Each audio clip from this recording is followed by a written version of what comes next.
The problem is the delivery system. You can't target these modified mRNA technologies. They go everywhere in the body. Should we allow research into it? Sure.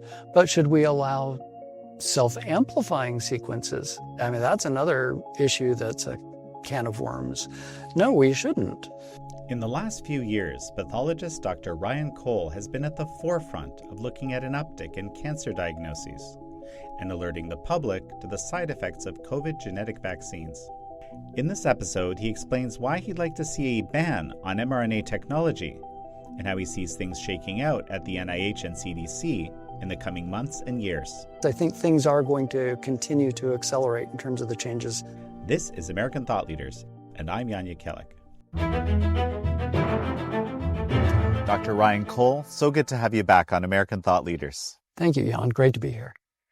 Let's talk about what you see as the opportunity right now with the current governance at HHS and at the CDC and in these agencies. The last time we spoke, it was before a very significant change.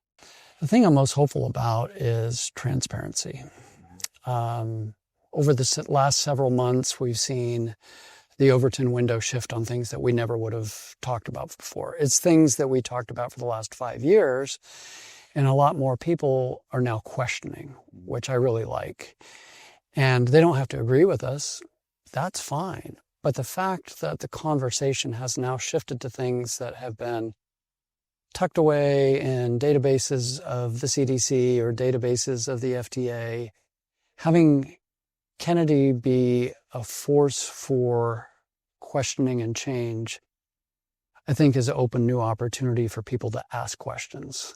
And I'm hopeful that a lot of Americans will wake up to the fact that there are things that agencies in the government have done for many decades that are not true, or have hidden information that has adversely affected the health of a nation. Not everything's out there yet, don't get me wrong, but people have the opportunity to see that there are things they haven't known that will be known. And I think the changes we've seen thus far within HHS, CDC, FDA, are they perfect? No. As much of the MAGA movement kind of divided and angry that things aren't happening at a pace they want to see. Yeah, we hear that all the time. But turning government agencies around is like trying to turn a battleship on a dime. It doesn't happen. And there are entrenched patterns and layers of bureaucracy. I grew up in the DC area. You live there, you know, we know. But at the same time, what Kennedy has been able to accomplish without having a full cohort of a team and staff that he would like to have and many holdovers is really actually impressive at this point. And I would encourage people not to give up hope, because I think things are going to continue to accelerate in terms of the changes that are coming. Of course, you know, do some of us want to see a ban on mRNA technology for humans? Yes. And for animals? Yes, we do. Is that going to happen overnight? We wanted it to, but it's... Why are you so convinced? I mean, there are examples, I think, right, where there's mRNA gene therapy that's being used in, you know, for example, a cancer setting that I haven't heard people complain about. It actually apparently is functional and not in certain settings. But why should there be a ban on this technology? You're suggesting a complete ban. Well, well, to your point, for research purposes, for rare conditions, I think it's reasonable because there's potentially reasonable.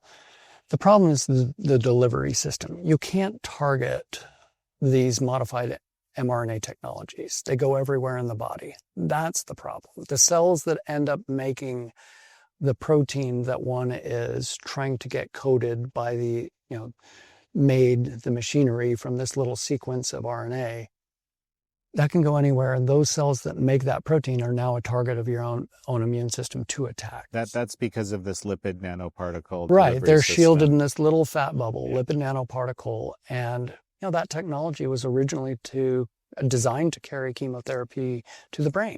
So we know it goes to the brain. Do you need a foreign protein being made in the brain for anything other than an exceedingly rare condition, you don't. So in theory, it's a fancy concept. There's too much money behind it. It became the new scientific rage. But by people that are investors and people that have big money in biotech, not understanding the consequences pathophysiologically to the human organism.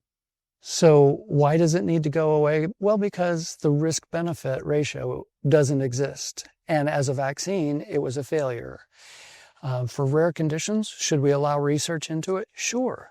But should we allow self-amplifying sequences? I mean, that's another issue that's a can of worms.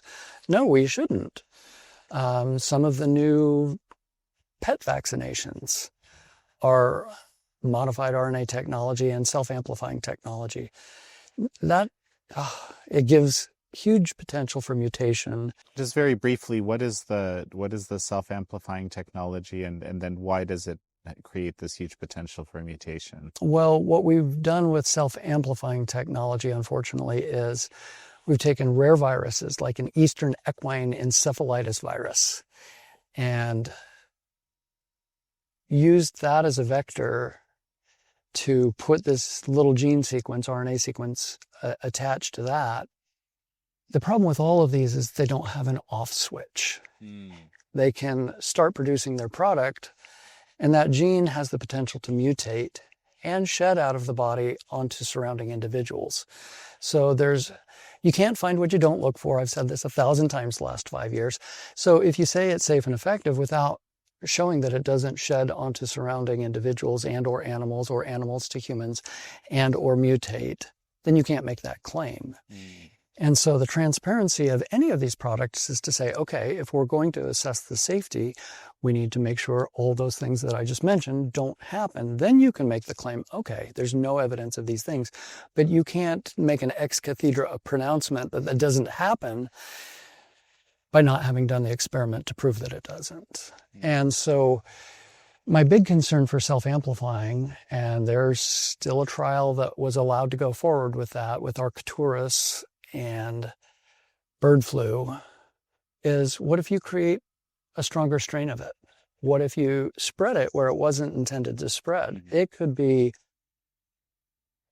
a biologic disaster. And what does self-amplifying exactly mean in this context? Because technically, okay, just the standard mRNA technology, it enters the cell, co-opts the cell to produce, well, in the COVID-19 vaccines, a spike protein. Okay, so now we have, and there's, obviously these potential problems because it's toxic to the body and it's being produced all across the body. And for some people, that's, particularly problematic. It is. Right. Because we don't know where the off switch is in the human body. Well, similarly, now they're giving a lower dose of the self-amplifying, but it still has the opportunity to go inside of the cell, persist in the cell, and that self-amplifying aspect basically means it's making more copies of itself so it can ramp up more protein. Okay, so not only is it not... It's self-amplifying. It's making more copies of itself and then producing whatever protein the intended protein is. Where's the off switch? No one knows. And this is the challenge with it. One final thought on the mRNA, in a situation where someone has some sort of disease that's going to kill them in 2 years, 95% chance or whatever, you kind of think to yourself, okay, so they're going to produce a lot of a product in the body and all this, but, I'm going to be dead in 2 years. So maybe I'm going to take the chance, right? That's where your kind of cost benefit calculation comes in. It's very different if you're giving something to a healthy person. Right. Yeah. And I agree with that. I mean, this is where I think having the research opportunity and very limited confined studies for those very unfortunate cases, it may be scientifically reasonable. But in a limited setting and not under mandates for all. But that's kind of that right to try, knowing the risks of potentially clotting, hyperinflammatory conditions, autoimmune conditions. If you go into it with that full knowledge up front that all of those things can happen, but you're up against a clock of time in terms of your expiration date, Though then I think that goes to that individual choice as long as they have fully informed consent, which we lacked during the COVID vaccine period in terms of all the harms, let alone the contamination of the product. And that's an important paper that just came out from Kevin McKernan, David Speaker, and Jessica Rose, going to the fact that if we have a contaminated product because of how they manufactured it, you go to the store and there's E. coli in the lettuce, they do a big recall because of contamination. Why haven't they recalled all these contaminated Pfizer products Moderna products? So let's discuss this. This is incredibly important. I was just looking at this paper, came out just a few days ago. I've had Kevin McKernan on the show talking about his findings a couple of years ago. And we were talking with him about there actually being DNA contamination, which is hugely problematic, and also endotoxin contamination, which is also hugely problematic. And ultimately, there was this kind of, I think maybe you even said this in an interview we did, but there was a switcheroo. Yes. Right? Where the thing that was licensed was a process that was basically done. Well, maybe you can explain. The process that was licensed was different from the process that went into production, and foundationally different. But tell me about that. Yeah. So for the trial, for the 40,000 Pfizer patient trial, they had a very synthetic process for stitching together the sequence of RNA that would go into the little fat bubble and get injected. For the mass manufacturing, the switcheroo was the second process, where instead they took that sequence and put it inside a little ring of DNA, and then the message is the inverse of that sequence. That's called a plasmid, that little ring of DNA. Well, where is that grown? In vats of E. coli bacteria. And then when you want to get the RNA that's produced by that process, then you basically break the cells apart, lyse the cells, and then you're supposed to go through very specific filtration processes and then enzymes, things that break proteins down or build proteins. You're supposed to break down that DNA, and all you should be left with is RNA in a little fat bubble. They, for whatever reason, ended up not having a very clean process and ended up with a bunch of garbage at the end, which included the cell wall and some of the toxins that bacteria makes, in addition to multiple-fold excess regulatory allowed copies of contaminating DNA, which are protected by a fat bubble. Mm-hmm. So that second process, we did a trial on 40,000 people, and at the end on 250 people, we looked at the second process where you're not going to have any statistical signal for harm. And then they rolled that out to billions of people. And so they said, emergency authorized on these 40,000 patients. And then the process they rolled out wasn't really examined. And that's where going back to see what data inconsistency or fraud actually happened. Mm-hmm. And it's not just that contamination, it's the fact that they use certain sequences within this little circle of DNA, this plasmid of a contaminating monkey virus sequence, simian virus number 40. The promoter region, right. Not the whole virus, but the promoter region of that, which is known to bind to certain families of genes that are supposed to suppress cancer and tumors, and instead it binds and shuts those abilities down. That's known from the medical history and research literature. So there's just so much contamination, be it the SV40 sequence, which I would consider an adulteration, and then having the DNA left over in an RNA product, that's contamination. And then having cell wall fragments and toxins from literally a poop bacteria, E. coli, having those that can cause anaphylactic reactions in the human body, shock reactions.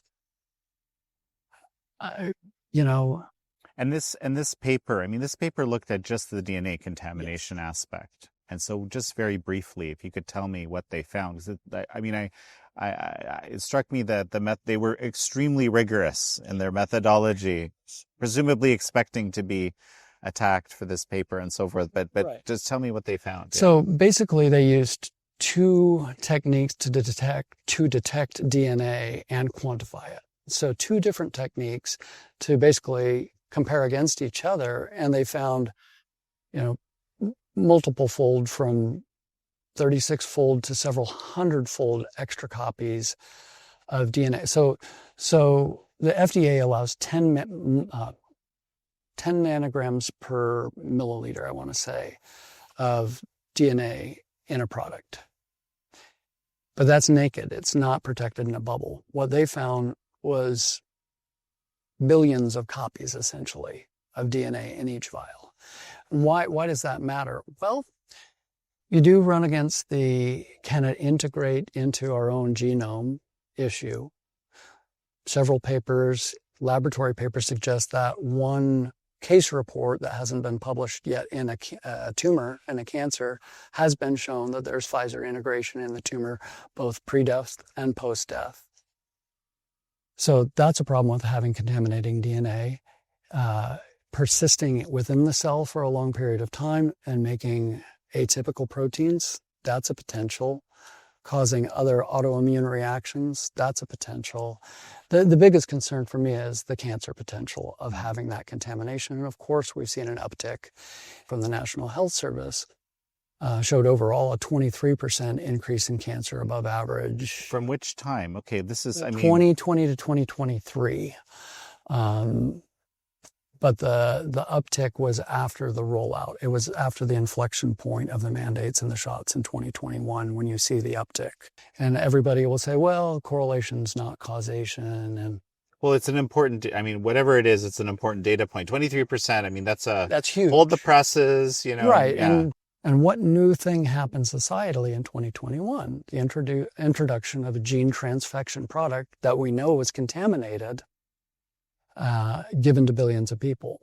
And other people will say, well, it was just the virus. The spike protein is made by the virus as well, certainly. But in a normal immune reaction, the body clears a virus within 7 to 14 days in an immune competent person. So there's just so many questions. And this is where doing a retrospective look back with actual data, like it or not spinning a narrative from any side or another, being a neutral party and just saying, let the data speak, but let all the data be seen. And then funding those projects that haven't been done, funding the cancer projects that so many of us have tried to do individually and basically cobbled together a few dollars here and a few $1,000s there to do the scientific methods and techniques that the universities, unfortunately, very few would do, and say, okay, let's take couple hundred cancers. Let's look for Pfizer or Moderna sequence in those. And if it's there, great. And if it's not, great. But let us at least look at the truth and find the truth. If we're right, we're right. If we're wrong, we're wrong.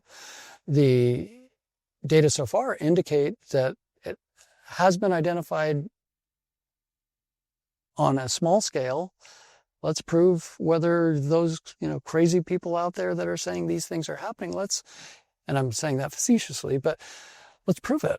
With the funding from the government that should have been spending this, took $1 billion on a long COVID project and accomplished zero. Well, let's identify what the body is making. Which project is that, by the way? That was under the Biden administration, and $1 billion was put towards long COVID research, of which we have seen nothing of benefit come from that $1 billion. And now that we have a man of integrity at NIH, some of those funds that, the universities are afraid to do some of this research because they think they'll lose their grants and funding. You should never be afraid of basic research. And ask the question, answer the question, put forth a hypothesis, do the research, confirm or deny the hypothesis. That's basic science.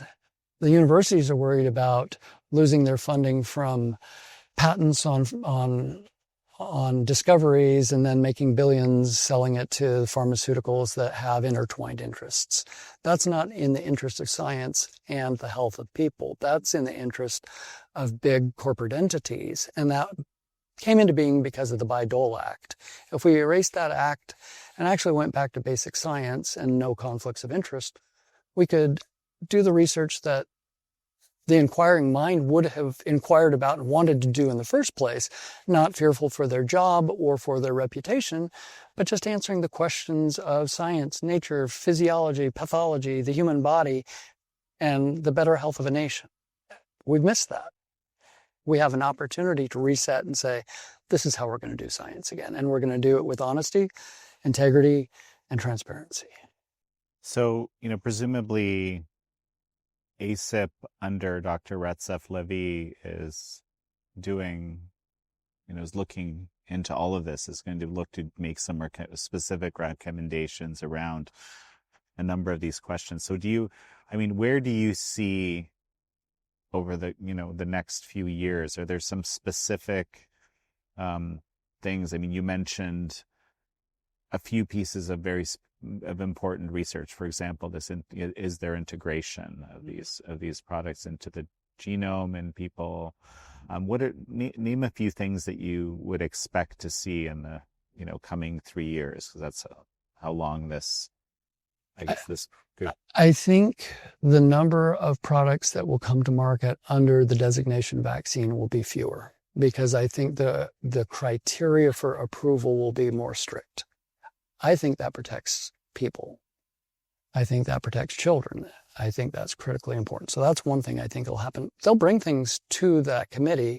That committee really only recommends for or against. The CDC can still kind of override if they want.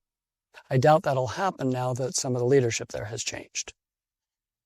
Even on their first meeting together as a new committee, they found out later that they were lied to about certain data points. Well, Dr. Robert Malone kind of notably on this show talked about his regrets about voting for authorizing the RSV. And I think this is where the committee needs to step forth with their ability and their power to defer an issue, to vote for a deferral instead of a yes or no, or defer until there's more data. So if you're smelling a rat, or you're seeing I don't feel, because that's actually Dr. Levy. I had them on the show talking about this. Why did you vote for? Why did you vote against? He said, I just don't. And he's a very interesting guy, because we kind of bonded around this a little bit at one point, because he's of this massive acumen. I see patterns in things, and when they look off, I just feel like there's something wrong, and I think that's what he saw there. I think so. And just said, I'm not ready to really do this, so I'm going to have to vote no. And I know exactly the kind of the way of thinking you might have. Even if you don't have all the information, you kind of sense there's something. Yeah, and I sit on a health board in Idaho, 4 counties, about 1 million people, and there's certain issues that come up amongst the Board of Health Commissioners, and we talk to each other, and certain times we just say, let's table this issue. And I think just because there's a committee meeting doesn't mean you have to make that decision. I think there's industry pressure and there may be agency pressure, but at the same time, I think our greater interest should be for the people that'll be affected by that product. And so live and learn from that first experience as a committee. There are some wonderful people coming onto the committee going forward. One of my favorite people on the planet is Dr. Kirk Milhone, MD, PhD, pediatric cardiologist, phenomenal person, man of integrity, man of decency. He's been attacked mercilessly in the media since the announcement, but he's the kind of guy that will say, let's look at the data, but give me all the data. And I think because we have people that don't have conflicting interests with other companies, and there's nothing to be gained one direction or another for these individuals. They're volunteers. This isn't it's a high profile position with just about zero remuneration, but they do it out of the goodness of their heart, their oath, their ethics. And so I'm encouraged going forward. So I think seeing better data going forward is going to be one thing that happens. I think the look back is going to be important. Dr. Levy's project of looking back, because I think people will be surprised, but I think it's going to bring back a demand by the public for people of integrity to be in government going forward. This is a great opportunity to set an example that corporatocracy doesn't get everything it wants. And we as a people want to protect each other. And also the mindset now that, okay, let's bring new products forward. That's fine and dandy. But at the same time, let's never mandate anything again. And when we do find something that's unsafe, let's remove it. I mean, that's integrity as well, to say, okay, we thought this worked, it didn't. A committee 10 years ago approved it, or 5 years ago, or 2 years ago, but new data has come forth. Let's protect people now that we've found harms. So there's just so much to be done. Am I saying it's easy? No. Are better people, and that's, somewhat judgmental on my part, sure. But do people without conflicts now have positions of importance? They do. Is that encouraging? Absolutely. Are they perfect humans? No. Are any of us? No. But are they good people trying to do good things? I think so. I mean, just because I know a number of people that are involved in these things personally, I know that I can't speak to whether, in the past, I didn't know as many people. I can speak how many people are good people. That it seems like there's quite a number of people that I know to be, and let's say, unusually decent human beings that are in these positions. And I find just that in itself heartening. Absolutely. Yeah, and of course, as it's also a very difficult job, so I kind of feel for them. Yeah, it is. It is. And they get maligned by certain media sources. Those media sources, you have to consider their funding sources, and those funding sources are highly corporately, pharmaceutically driven. And so there's a narrative against these individuals. But if you actually step back and know them like you know them and I know them, you realize, oh, these are just good people trying to do good things. And of course, there's always going to be negative verbiage in so many ways from so many angles. Is it true? Is a question I think people ask themselves. Oh, he's such a this and that. Are you sure?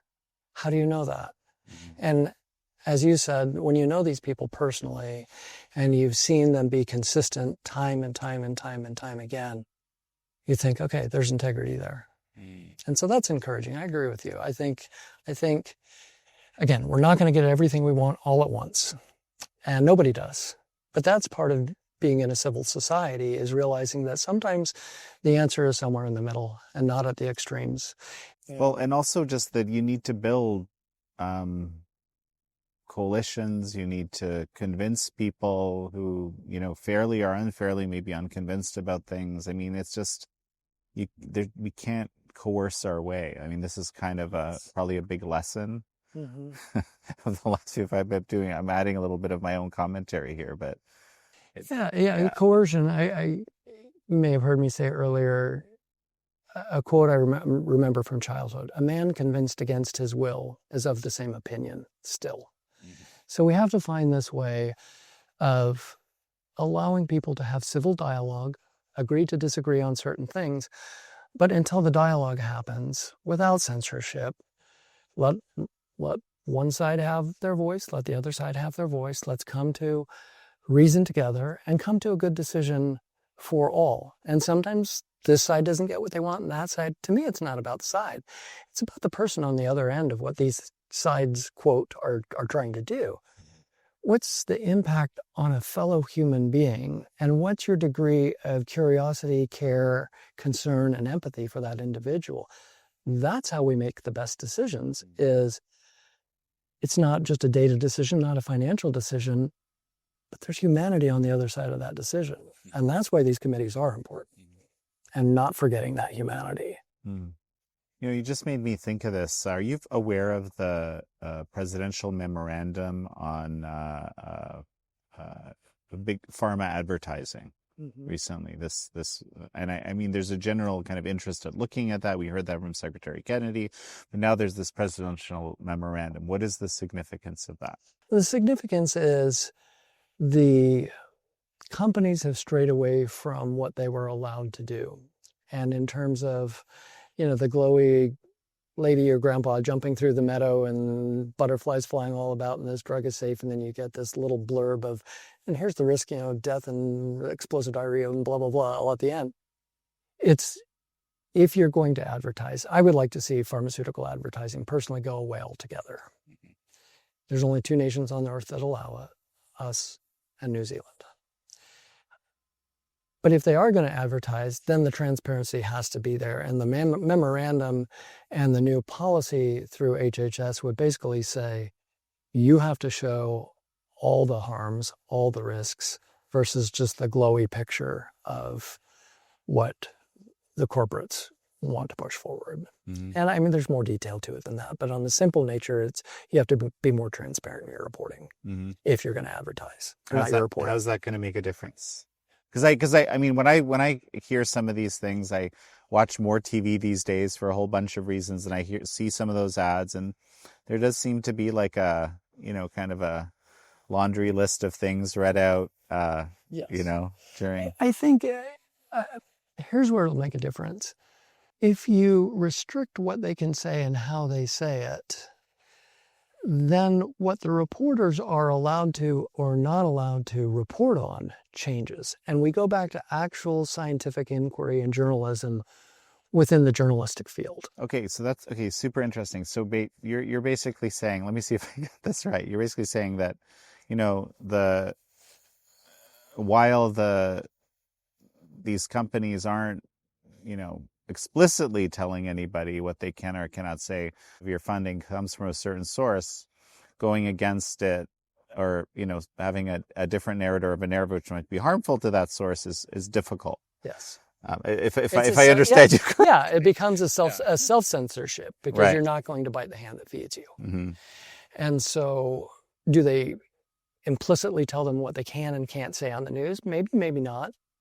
However, once that amount of funding from that advertiser shrinks considerably, say it was only 10%, and you do find that there's some corrupt drug companies out there doing corrupt things or presenting false data, I would want a reporter from any entity to say, well, I think that's newsworthy.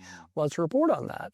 And now that that piece of the pie is smaller by default, I think we'll get a little more honesty or integrity in those reports because they don't feel as conflicted by the financial interest. But by creating more transparency, you think that will directly lead to less pharma advertising? That's what I'm hearing you saying. I think so. Okay. I do. Okay. Is it just because people will be like, I'm not taking that drug now that they've listed those side effects, right? Okay. All right. So yeah, I think it will be just a natural devolution of how much pharma puts into that type of advertising over time. So I think the net positive will be that people will be more informed.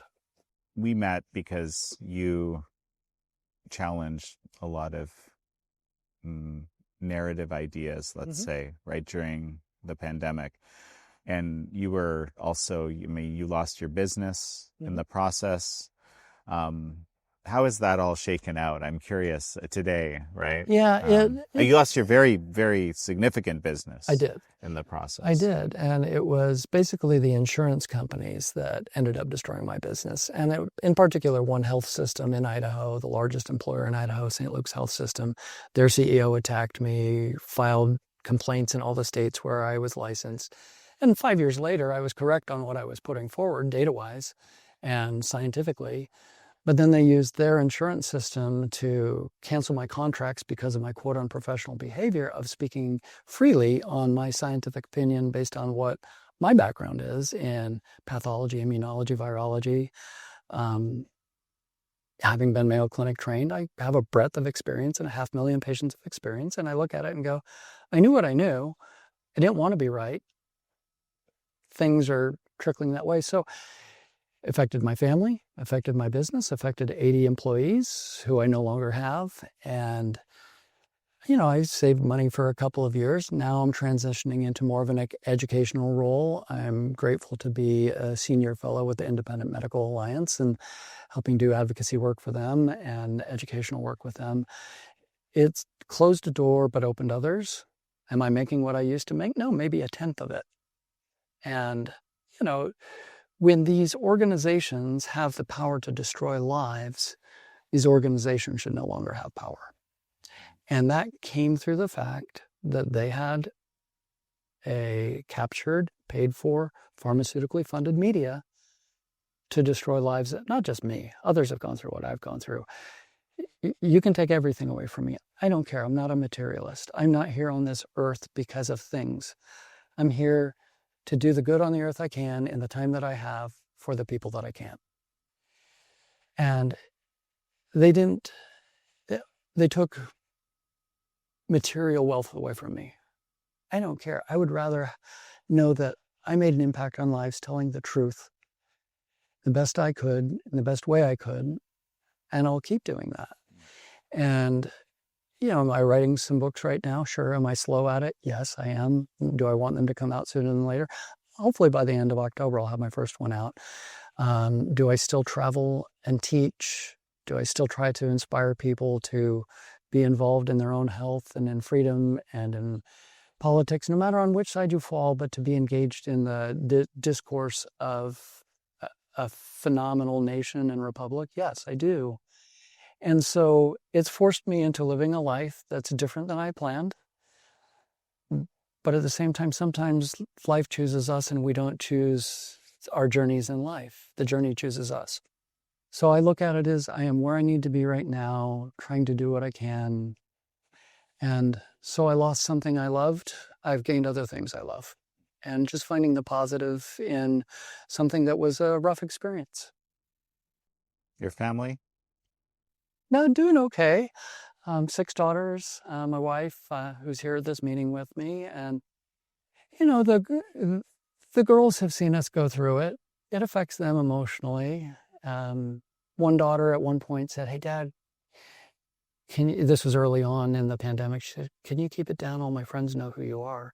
A couple months later, she comes back to me and says, "Hey, Dad, keep it up. All my friends know who you are." And so, I've seen them go on their own journeys, and, it's been emotional for some of them, and others, it's fun because they realize that when you see something in the world that's wrong, you do something. Mm-hmm. And it gives them an example to stand up for good things in the world. And it gives them the example to, they don't have to do what Dad does, and most of them won't go into medicine, but they'll choose hard things in life and say, okay, this is going to be hard, but I know it can be done. And so they're doing okay. Good girls are a blessing. Excellent. And so, you mentioned the meeting, of course, we're here at this Brownstone Institute retreat at Follyface Farm. This is why we're sitting under a beautiful, I think it's a sugar maple, Looks like it. We want to tap it and drink some beautiful sap, Sounds good. This spring we'll come do that. But so just as we finish up, just kind of the significance of this meeting in the Brownstone Institute. Well, first, I think the lesson is there is so much beauty in this world still, especially as you point out our surroundings. Mm-hmm. The world is a beautiful place. The other thing is, as we sit in a large group of very open-minded, critically thinking people are beautiful. And this is such an eclectic mix of thinkers that come from all political stripes and come from all sorts of professional backgrounds and come from all over the country and literally the world, coming together to hear ideas, to challenge ideas, to laugh together, to mourn together, to get frustrated together, to create together. It's such a wonderful experience to see this beautiful paintbrush of humanity across the canvas of life and say, this is how we should engage. This is how so much of this world that's at each other's throats should have the opportunity to say, step out from behind that keyboard, meet your fellow human beings in 3 dimensions. If you can, do it in a beautiful place with good company, good laughter, good food. You don't have to agree on everything. And an organization like this is, be it Brownstone or be it some other organization, is a perfect example of how we regain humanity and find hope for a future of people that want the world to be a better place for each other. And it's such a treat to be here with you, with all these amazing people, and to know that there are these type of thinkers that are actually kind in this world is hopeful. Well, Dr. Ryan Cole, it's such a pleasure to have you on again. Thank you so much, Jan. This has been great. Thank you all for joining Dr. Ryan Cole and me on this episode of American Thought Leaders. I'm your host, Jan Jekielek.